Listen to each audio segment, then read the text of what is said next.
Welcome to Genuinely Curious. Shantiana Keys here with Meredith Lynch. You're a TikTok sensation, a comedian, and you host your podcast, Oddly Specific, where I was a guest. What was that, last week? I think it was last week. Okay. I had such a great time. That was my first podcast, I think. And yeah, I had such a great time with you. That was your first podcast? Yeah, I think so. Well, obviously you host a podcast. Right. Yeah. But that was your first time guesting on a podcast? Yeah. Yeah. I wow. think so. Okay, we need to get you booked and blessed because Yes, you are please. a fantastic guest. And I've had nothing but amazing feedback from that episode. And you are coming back. So I don't want it to be your second podcast, though. Like, I need you to go on another one first, and then you can come back. I can do that. Well, like I said, I had a great time. You say that you cover things from private equity to Pete Davidson. Yes. Vast difference. Yes. Right? But that's how you built your TikTok following? You know, I actually started with makeup. I was a makeup content creator. Okay. And what year is this? Oh God, it's the beginning of 2021. Okay. I move out here during the pandemic. It's dark days. There's nothing going on. And so I start making content. And I didn't really know anyone here in LA. So it was like a fun way to pass the time. And mostly I was just doing makeup content. Like I would go to you could go to CVS then. You couldn't do a lot of things then, right? Yeah. And you could go to CVS, you could go to Ulta, and I would go get the drugstore product and try it out, whatever. And I did that for a little while. And then I realized I'm not a makeup artist. Maybe I should leave this to the experts. And so I started doing more pop culture because that is what I love. I love pop culture. I grew up just craving pop culture. I remember the first time I saw a Madonna music video, I snuck out of my bedroom. My babysitter was watching TV. I snuck out of my bedroom because I was supposed to be napping. And I saw the Like a Virgin video, which was a lot for a 4-year-old. I'm not going to lie. And ever since then, I've loved pop culture. So I started to transition more into pop culture, and that has really become my bread and butter. And I will say, we are, we can be multifaceted just like you are. I still occasionally do the makeup content because I did learn a lot, and I am pretty discerning, I will say that. So sometimes people still want the makeup stuff. So that's how it all kind of started. I know with niches, I know especially with mine, with pop culture and sports, sure, there's some crossover, but I think especially on TikTok that the follower base for both of those things can be hard to kind of blend. So I guess you're finding a very particular type of follower, right? Yeah. And I think, there are people who, they want one, but they don't want the other. Mm-hmm. I had somebody recently tell me with my podcast, I don't want you covering pop culture. I only want you covering private equity. And I said, pay me. Right. Right. People have the gall. So it can be interesting, but I think, I think we're at this place where look, I am not rich. Me neither. And I have never been rich. And, maybe someday I will be rich. But the thing is, when it comes to private equity, it's one of the biggest drivers of the wealth gap in this country right now. And I believe that the wealth gap is one of the biggest problems of this country. I think if I'm talking the billionaires had a little less and everybody else had a little more, I think there would be a lot less problems in the country. So for me, that's sort of the hard piece, the serious piece. And to be honest with you, I don't meet many people who disagree with that. So when I break it down like that, that's when I think people connect with it. And then the pop culture stuff, it's just we gotta laugh, you guys. Right. We gotta laugh.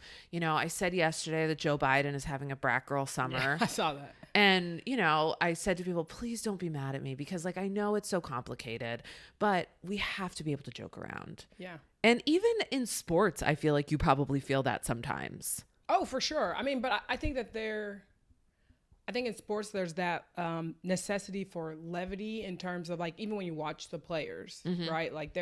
They have to create some sort of levity because of, even though it's sports and it's not serious, if you look in the comments, you would think, you would believe it to be. Right. You've got people putting their mortgage down on bets right now and coming after WNBA players now all of a sudden.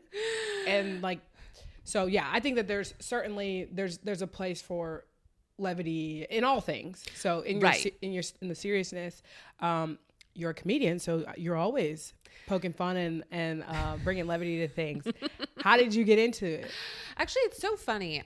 There's a content creator. I was actually just watching her work when I was on my way here, and she's also a writer. She's very talented. Her name's Francesca Ramsey. Yeah. Do you know Francesca? Yeah. Okay. I mean, I don't know her, but I know. Okay. Well, her content. Okay. Isn't that the craziest thing about content creation is like, you'll be like I'll talk about somebody, like I'll be like, well, Mike, like to my husband, like, my friend so-and-so. My husband will be like, do you work with them? I'm like, no, they're my mutual. Yeah. Like, I literally think everyone who's my mutual is my friend. Yeah. No, I feel that. So anyway, Francesca, she and I had connected on TikTok. She's super talented. She did the shit white girls say to black girls, which took off in 2012. The like classic YouTube era. Right? Oh, yeah. And like before everyone was doing those videos For too. sure. Yeah. And she wrote a fantastic book. So just, want to plug all her stuff. But I was on a live one night and she was in my live and I was just I was cleaning my closet. And she said, I was somebody was asking like, where are you going with all of this? This was probably about a year and a half ago. And I said, I don't really know, maybe I'll try something like a stand-up. And she was like, you should take a stand-up class. She was just in the comments. She was like, you should take a stand-up class. And I was like, you know what, maybe I should. So that's kind of how I got into I decided to take a stand-up class and storytelling class. And so I can't stress enough, like, the importance of educating yourself on these kind of things, even if you think like something, I'm not saying this to you. Yeah, no. I'm saying this to Meredith 2 years ago. Like, to sit back and be like a student in something was really good for me. And like, I'm not fantastic at stand-up yet. I'm still learning. I'm a baby comedian. I've only been doing it now for like 8 months, but I'm having little wins, and to do something that I'm trying and not being good at all of the time is really fun and rewarding. And with that said, if I ever hear any negative feedback about my stand-up, I will come for you. No, I'm just kidding. No, I'm a baby comedian though. But yeah, so that is how it happened. And so I cannot stress the importance of going live and just occasionally. Sometimes the comments are really on point. Have you ever done stand up? No. And I know we don't know each other well, but no, that is just not something that I would do, have ever considered doing. No. Would you ever try improv? I would try it to sharpen a skill set. But okay. That's it. Not for the sake of like being a Kristen Wiig. Okay. Well, I will say this, that Francesca also told me that like literally that woman. You're like, Francesca gave me that. That woman could be like, you need to stop buying Bounty toilet paper towels, and I would be like, you got it. Fine. Like, I will listen to whatever she says. But she said that a good thing for people who host podcasts to do is to take an improv class, because it really helps with your interviewing skills. Yeah. Not that you need it, but so that's actually something that I'm discerning right now, is that like, I don't want to do improv, but I think it could sharpen my interviewing skills. Right. Yeah. No, I don't know if I've heard that. I took a few hosting classes. I don't think that was ever mentioned, but I can see the value in being able to just keep rolling, you know, and add on to things. So yes, I certainly think I would do it for that, and like that ability to get out of your comfort zone as well and not be embarrassed and going for it. Like, I think that's just as a person, that's a great skill to have, but obviously as a host or an interviewer, that's one that is valuable. Yeah. And I also like cannot stress enough, like doing stand-up classes, doing something in person, coming out of the pandemic. Like, I just feel like I moved. Did you have any like big life changes during the pandemic? Like, did you move? Did you do anything? I lost a job. Oh my God. I'm fine. It was fine. I was fine. It was one of those things where necessary change anyway. And when I had started that job, I had forecasted that I was going to leave at the time that I was let go. So it all feels like it was like, okay. That my intention before was set, and then that's what came to be. But that pushed me into another era of my life. But it allowed me to make more content as well, which I think is, the most important thing for me right now, because this is what I love doing right now. So. Right. Do you think you would be doing the content at the level that you are if that hadn't happened? I don't know. It's hard to tell, because I didn't even start TikTok until probably another year after, just like committing to it. I certainly, like last night, wouldn't have been able to go to the ESPYs and things like that. Yeah, I don't know. It's hard to say. It's hard to say, but I'd imagine no. Yeah. But because I don't do this as a full-time job, I hope I would have found a way to make content. I've been making content for forever. Like, have you? Yeah. So I've always wanted to be a broadcaster. Okay. So following, graduating, that's what I was pursuing with a full-time job. Sure. Some way or another, or gigging or whatever. Yeah. So that's always been the end game for me. But yeah, I had a show called Major Keys. It wasn't a podcast. It was, it was video. I guess I should have just made it a podcast because everybody's got a video podcast. But well, I know. Yeah. It was specific to women in sports. So I was interviewing women in the front office or athletes, anyone connected to sports in some way, and celebrating them and asking them what their major key was for women in cool. sports. Yeah. But so I did that for about 3 years. Yeah. And yeah, always have kind of just made like little vlogs here and there, but nothing like, committed to it the way that I am now. Right. So. Totally. And we do love Genuinely Curious. Well, thank you. Yeah. I'm enjoying it so far. Yeah.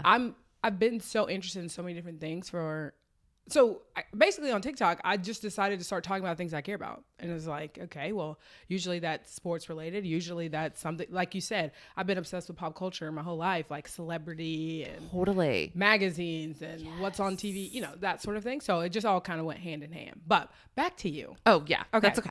You said you moved from the East Coast. I did. You're originally from Boston. I am. Right? Yes. How has that change been, and how long have you been here? Okay, so I've been here almost 4 years now, and I will say in the beginning it was hard because it was, like I said, it was the pandemic. I didn't know really anyone. I do have a full-time job out here. Contrary to a lot of popular belief, a lot of people are like, you need to get a job, which I'm also like, content creation is a job, but I also have a 9-to-5 job, you guys. I don't think people factor in, editing and recording and making sure you look a certain way before you even turn, all those things. People are so annoying. But so it's been, so in the beginning it was a little hard because I didn't really know anybody.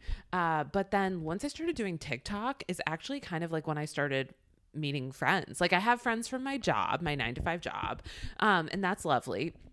But that once I started doing content out here, I started making all these connections because LA is here's the cool thing about LA. Like for some people, this is like not great. For some people, it's like you can do whatever you want here. Yeah. Okay. And like, what do you mean? Like, for example, if you tell someone like, like if I was back in Boston and I was like, I think I'm going to start doing TikTok videos and content creation, people would be like, why? Like, there's just like a little more. Boston it's not conservative in the sense of like, oh my God, we love, Eric Trump. I mean, some people do, but or like whatever. Yeah. But like, it's conservative in the sense of like, it's an old city. It has a lot of like, it's a very academic city. It's in a lot of ways a little more buttoned up. Okay. And so if you come out to LA and you tell people like, yeah, I'm going to become a clown, people are like, hell yes. Clowning is huge right now, which by the way, clowning is huge right now. Clowning is taking off. That's also scary. I know. I'm not afraid of clowns, but like the right clown. I'm right. afraid of. I don't think it's like the traditional like Bozo the clown thing. Okay. Like I think it's like a little more like more people like they don't even like wear a costume or anything, but like a lot of like clowning is taking off. I'm gonna have to look into it more, but I know clowning. But like if you said back in Boston, like, oh, I'm thinking about going into clowning, people would be like, are you okay? Yeah. Like maybe you need to take like a class at Harvard Extension School. Like if you have that much time on your hands. Yeah. So anyway, I just feel like there's been a freedom in being out here. And then in taking stand up, I ended up meeting more people and building more community. And I've just found that like, even though LA is like, a lot of people say it's a very like fake town, I'll say two things. First of all, I don't need to be friends with everybody. Mm-hmm. Like people will be like, oh, it can be a very like, hey, how are you? Like whatever. Like sometimes that's great. Yeah. Like I don't need to be like, let's have the most important conversation of our entire life with everyone I meet. So like I've been able to make some real close, genuine friendships, and then also meet some really cool people who have like hooked me up with stuff. And I've met so many friends on TikTok. That has been like the best thing. What has been like the most, I guess, like LA thing? Like moving from the East Coast, what is something that screams, this is so LA? Erewhon. Okay, yeah. Have you been? I have not, and I thought about going. I thought about going just to experience, but no. Is it worth going as a tourist? Honestly, kinda. Oh, like, gosh. Listen, I am not one of the, like, I don't think you need to have a $20 smoothie every day, but like my sisters came to visit and I was like, you guys, you just have to go. You just have to go. Like, I mean, cause here's the deal. Like, yes, I know it's really expensive. Cause this is, if people don't know, Erewhon is this luxury grocery store. Like, imagine if you shrunk a Whole Foods and you only kept the most expensive stuff inside. That's Erewhon. Okay. And like, listen, we can talk all day about how it is not, you know, it's not economical. It is not inclusive. It is, you know, all these kind of things. Sure. But like, if you just want to go in to get like one of the smoothies, which yes, they're like $20. Yeah. But I don't drink. So to me, part of it is like, all right, if I want to get a $20 smoothie once a month, fine. Yeah. And which one do you get? The Malibu Mango. Okay. It's so good. It's not like a celebrity one. Okay. Yeah, I know that's a choice. Like, it's yeah, a choice. Yeah. Well, everybody talks about the Hailey Bieber one, obviously. Yeah, that's fine. Yeah. It's not my favorite. I don't. Okay. Yeah, it's a little too cream. Is it a smoothie? Because when it's in the cup, it looks like, you know, it'd be sweeter, like a milkshake kind of taste. Like, does it actually? That one does kind of give you milkshake. Okay. Because I don't want that in a smoothie. No, that's why I think you'd honestly, the Malibu Mango is so good. I have to admit, it's really good. All right. And yeah, so it's kind of it's a rite of passage, I think. Next time you're here, we'll take you for one. Okay. Yeah. Okay. That sounds good. Okay. But yeah. So, tell me a little bit about growing up in Boston. Like what's the vibe? Yeah. I've never been. So. Oh my God. You've never been? No. We got to have you. Okay. So I grew up in Boston, and it's, you know, it's such an interesting city. Like I said, you know, there's this whole academic piece to it, but then it's also very much a sports town, as you know. Yeah. And actually my husband and I were talking yesterday. We were like, you know what they don't need? They don't get a WNBA team. They don't need it. Why not? Because first of all, they already have a lot of stuff, and I don't know that the WNBA team would get the attention that it would deserve. Got it. Yeah. And I think, like, my husband and I had this conversation the other day. This is like the stuff that we talk about. We were like, okay, if you had to put a WNBA franchise in another city, where would you put it right now and why? It's a great topic of conversation. Right? Yeah. What would be your city? I can't. This was on Twitter or X or whatever it is. Yeah. A while back. I think like Kansas City could probably do well. Well, they just that was one of my ones that I gave my husband.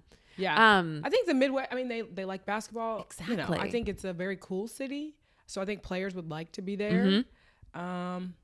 Yeah. It's also kind of central. Right. Like so it's easy to like, you know, it's midway through the country. Yeah. So like in terms of flying for everybody coming there or everybody leaving there, my husband said Des Moines. Just because they're so into basketball. Right. Yeah. Because of, for sure, you know, of college. But yeah. So anyway, back to your original wonderful question. No, that was a great question. So grew up in Boston. I, you know, I'm from a big Irish Catholic family. My family is like all from Boston and Massachusetts. And I'm an oldest sister, which like totally tracks. Like when people find that out on TikTok, they're like, oh, this makes way more sense. Like, yeah. We're here. Oh, yeah. Are you? Yes. Yes. Oh my God. Oldest child energy forever. Yes. Right. So I have two younger sisters who I'm obsessed with. And now like, I just have to adjust I will literally call them all day, every day. So my sisters and I are really close. I'm from like a big family, and I'm really close with my whole family. And, I never thought that I would leave Boston because I really love so many things about it. And when the pandemic hit, my husband and I were like kind of just itching for a change. And we basically, I mean, I know this sounds very privileged, but at the same time, my husband had lost his job in the pandemic, and he was like one of those people who lost it like the second week of COVID because he was in sports. And so, we were like, well, what if we made a change? Like, he had always wanted to go to business school. And so that's what brought us out here. And I do miss Boston, but I don't miss the winters. And I don't know, there's something about LA that like is very freeing. And I think, you know, for someone who like, I'm from Boston, I grew up there, my family's from there. I think that being here has allowed me to have a freedom that I didn't have before, if that makes sense.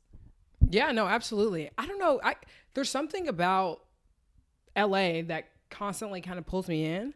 And I don't know if it's like the like Disney child era of me where it was like, that's where the dreams are, Right. you know? Everybody comes to Hollywood with a dream. Yeah. So I don't know if it's that, but honestly, and I've come here, I don't know, every couple of years for probably maybe 10 years since being an adult, and like going to the beach and just wandering around town, like literally by myself. Every time I come, I'm by myself. Yeah. And so there's just like an energy that I enjoy. Like the pace of life works. I went to New York earlier this year. It was on my, you know, year of 30 list that I had. Happy birthday. Oh, thank you. Well, I'm 31 now. Okay. So it was I was supposed to do it before 30. Okay. Have you ever been before? No. Okay. And so when I hadn't finished my list by 30, I called it the year of 30. So okay. anyway, so I like that. So I rushed to get that done. Anyway, I went to New York, and that pace of life is too fast for me. I grew up in the suburbs, so like being able to park where I want, being able to drive, that's my thing. Okay. And honestly, I know people like talk a lot of shit. People are always like, oh, LA is so bad for parking. It's nothing compared to even to Boston. Really? Okay. Like the parking in Boston, like I literally laugh when I pay the meter here because like you can actually find metered parking in LA. Like it's crazy. Like these people would not last a day in Boston where it's like $20 for an hour. Oh my. Yeah. Anyway, carry on. So you go to the big city, and what do you think? I enjoyed it. Yeah. And it rained the entire time I was there, but I'd like to go back. I really think I could like it. I couldn't live there. Okay. But I think I would like it, which I think that there's a difference. Yep. But yeah, my pace of life, the thing that works for me, the best way I can describe it is like the LA energy, like the vibe, for lack of a better word, the vibe, like I feel is closer to how I am naturally in my own life. So sure. But yeah, there's something about LA that just like draws you in. I don't know. You can be a clown. You could be a clown. That's the thing. But you know what? It's not even the creative energy. I genuinely think it's the weather. Yep. The people, the mix of cultures. Yeah. Like, I mean, it really is like, it's, you know, there is something really cool about LA in the sense that like, you know, there's street vendors on the corner and there's, you know, and we don't have those kind of things in Boston in the same way. Yeah. Same. But also part of it is just like the sheer size of LA. LA is massive. Yeah. Yeah. Yeah. As I was like trying to find an Airbnb, that was one of the things. Oh, I'm sure. Okay. So tell me a little bit about your Rachel Zoe dilemma. Okay. I was like going down the rabbit hole, like trying to find what was going on. Yeah. Tell me a little bit about that. Oh my God. I'll have to speak in a way. I'm only half kidding. That won't make my lawyer mad. Okay. Okay. So, and I don't want to sound ignorant. No. Rachel Zoe, as in like the clothes that I buy from TJ Maxx? Yes. Okay. Who is she? Is she a fashion designer? So she used to have a show on Bravo. Okay. It was called the Rachel Zoe Project. Okay. And she, like in the 2000s, she styled all the big names like Lindsay Lohan, Cameron Diaz, Nicole Richie. She was like the go-to stylist. Okay. And, you know, because of that, she got this Bravo show. And it was kind of like behind the scenes of her, you know, styling people and her personal life, etc. I didn't really feel like one way or the other about her, like when she was on the show. Like sometimes I thought she was like, oh, she seems kind of cool. Sometimes I thought like, oh, but you know, it's all hyped up for the cameras. Yeah. So I don't know why, but like, I'm always wondering where these Bravo people ended up, right? Like, are all these early reality show people? Right. Like, do you know where Sanjaya is? I do not. Do you? Yeah. Okay. He's a pastry chef in Montana. Love that for him. And if people don't remember, just Google Sanjaya American Idol. That was like, but like, think about like the viral, like those are viral moments, pop culture moments. And those were like, you can't do you couldn't do the things that you do now. You can't move to LA and like, right? Make it big on your TikTok. No, wow. It's not the same. No. And so I don't know why I looked up where Rachel was, and she has these subscription boxes. So like, like Birchbox, that was really big for a while. And you pay money, and like she would send you like, it was like a box of style or something. This was like 2 summers ago. And so I was looking at it, and just like all the reviews on it were so bad. Like people were like leaving comments like on the Instagram page that were like, you charged my card twice, like everything in my box like was broken, allegedly. I literally have to say that. Yeah, no, totally fine. And just horrible reviews. Okay. And even to the point of like vendors being like, you haven't paid us. Oh, okay. Yeah. Exactly. Yeah. So I started making all these TikTok videos where literally like I would just show the comments. I'd be like, okay, so like here are the comments. And then like I would make fun of it. Yeah. Right. Like I'd be like, who even wants this shitty caftan? Are we allowed to swear on this podcast? Yeah, sure. Okay. Sorry.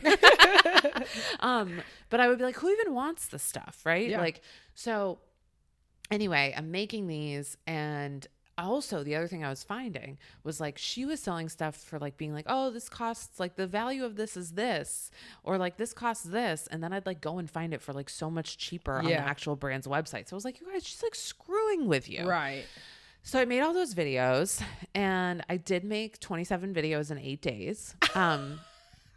Grinding. I was grinding. I was a woman possessed. Like I literally could not stop myself. That's so funny. So I was actually just like about done, because I don't know about you, but like you're so much more, you're lovely. I'm not. But like, do you know how like sometimes when you go down the rabbit hole on something with TikTok and you might make some content about it, you get to a point where you're like, okay, I'm over it. Like, I don't want to make videos about this anymore. Oh, like, yeah, even when people are still kind of hooked on it, you're like, okay, that's my limit. Right. I'm done.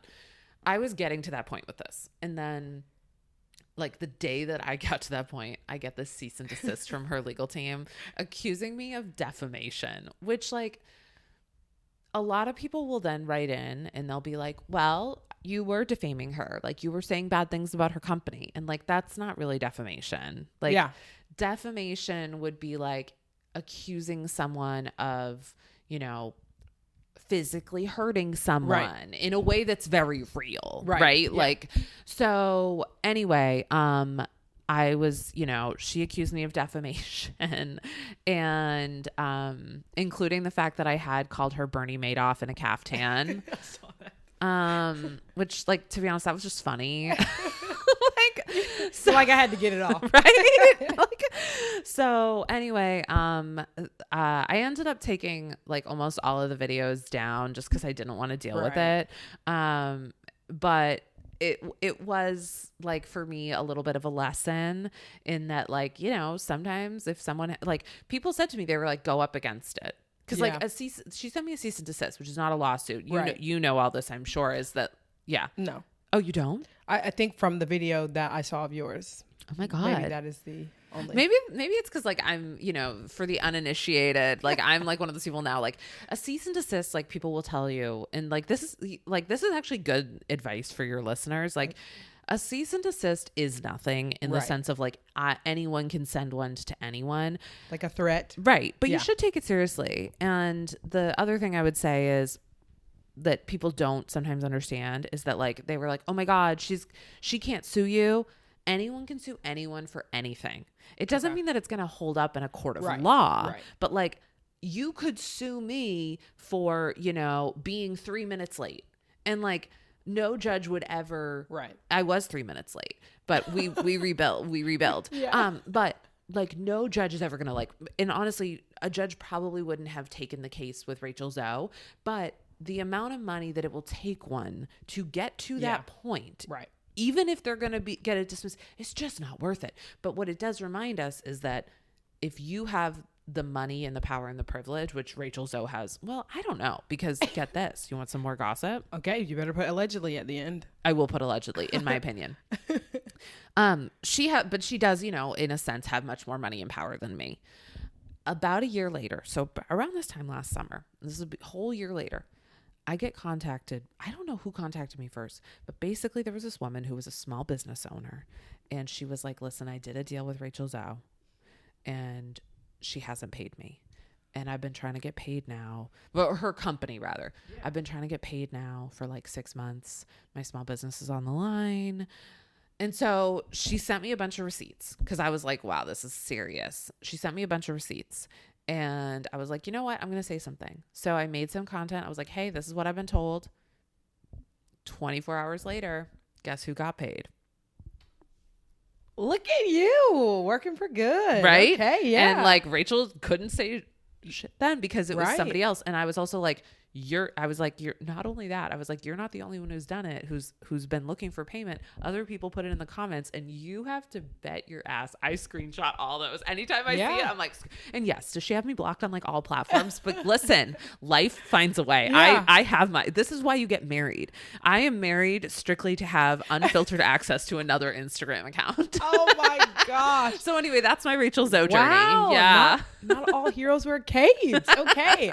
Okay, on your podcast, we talked about the WNBA. We briefly just spoke about it. Okay. Yes. You love Rakia Jackson. I know that. You just went to a Sparks game with your girl gang. How was it? Oh my God, so fun. I met Leslie Jones. Oh, yeah. Okay. Which was so fun. Yeah. So does she go to a bunch of games? Or she's a season ticket holder. Oh, okay. And she's also like a spokesperson for the team. Okay. So she does a lot of the like promotional videos. I believe she's going to the Olympics. She is. And there's so many people. Just I know. Right? Why are you not going? Not enough followers, I guess. I know. Yeah. I'm genuinely curious why you're not there because you should be. Well, I guess next time. Okay. I'll be watching Alex Cooper, I guess, instead. Is Alex Cooper going? Yeah. She's like, okay, so they're like content creators who are going, who will be like probably in some sort of content house. Yeah. There's Alex Cooper who has a deal with NBC. Like, so she's going to be as popular as like, you know, Mike Tirico. Right. Like she's going to have that much airtime. I mean, I think. Yeah. I mean, because they've promoted it in a big way with her, I feel like. Wow. Yeah. But I think that's why she had to clean up her image. Like her See, brand. this is why I'm screwed because I've talked so much Barstool like, nah. crap. Yeah. Like I am so Dave Portnoy blacklisted. Oh my God. But yeah, I went the other night, which was, they lost, but it was a great game. And had a lot of fun. And I went with a huge group of my girlfriends, and then also brought my friend Kathy Griffin, and then another friend of mine named Heather Shaw, who's also a comedian, a good friend of mine named Jeffrey J, also a great comedian. And then Leslie Jones was there, and Kathy and Leslie had never met. Okay. So it was really fun to introduce them. Actually, that's seeing awesome. Leslie's face when Kathy tapped on her shoulder and Leslie turned around, it was just thrilled to meet each other. The energy was really great in the stadium. This was my second game that I've been to this season. And I just can't stress this enough to people. Like, if you live in a place where you can easily go, you have to go. Yeah. You have to go. And like, I think I'm going to try to buy season tickets for next year, and I might splurge. I might get a courtside seat. Ooh, okay. I know. Okay, not like actual, but like 1 or 2 rows back. You're like, no, okay, not really. Not on the floor, but no, that's huge. I mean, especially with the growth of the WNBA, and it's LA. Yeah. Like, one, it's going to be celebrity galore. Yes. I mean, that's going to blow open, I think. Once you can get everybody healthy and then Totally. I think it's going to be huge. Obviously that blow to Cam Brink, I think, was big. Yeah. But yeah, no, next summer, I feel like. I do think that's affecting how they're playing. I do. 100%. Yeah. Yeah.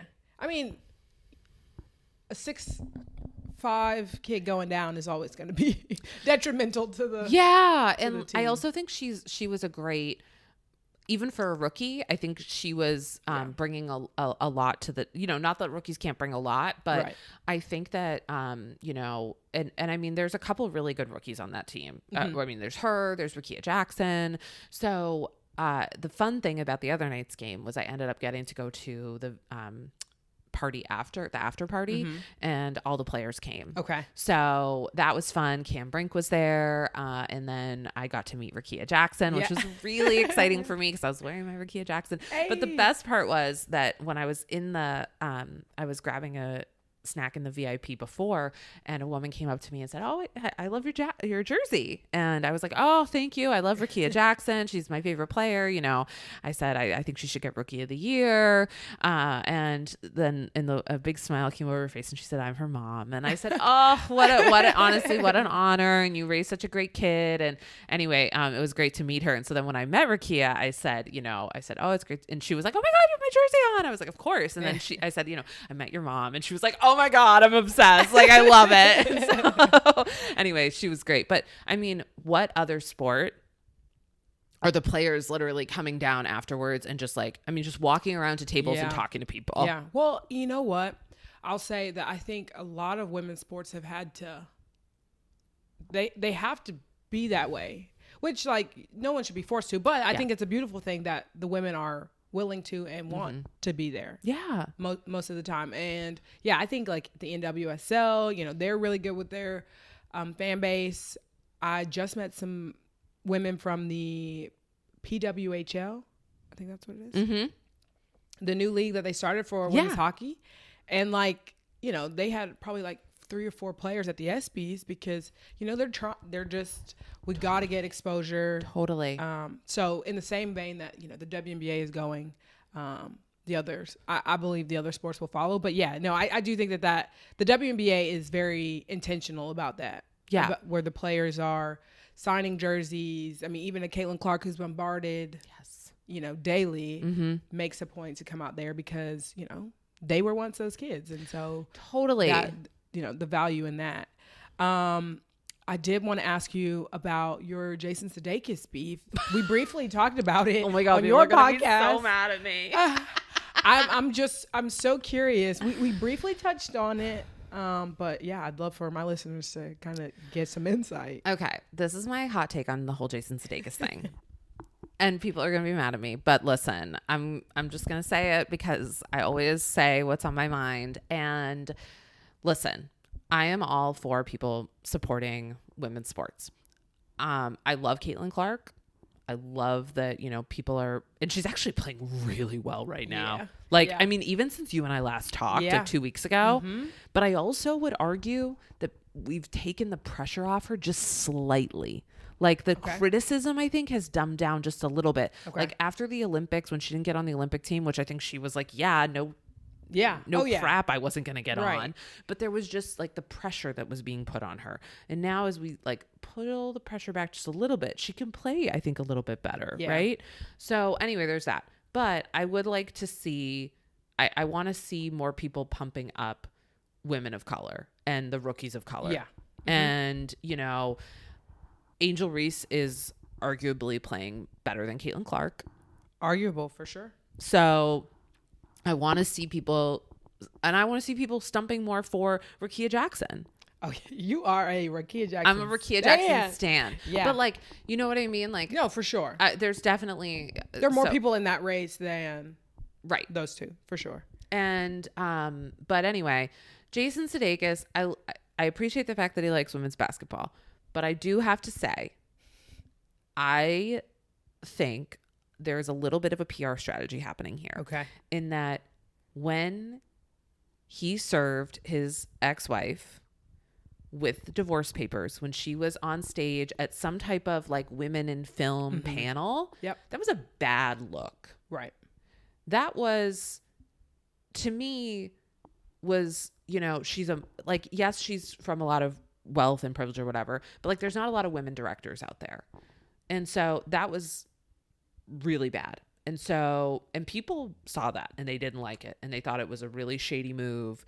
And so I think he needs to get in good with women again. And what a way to do it. It's so random.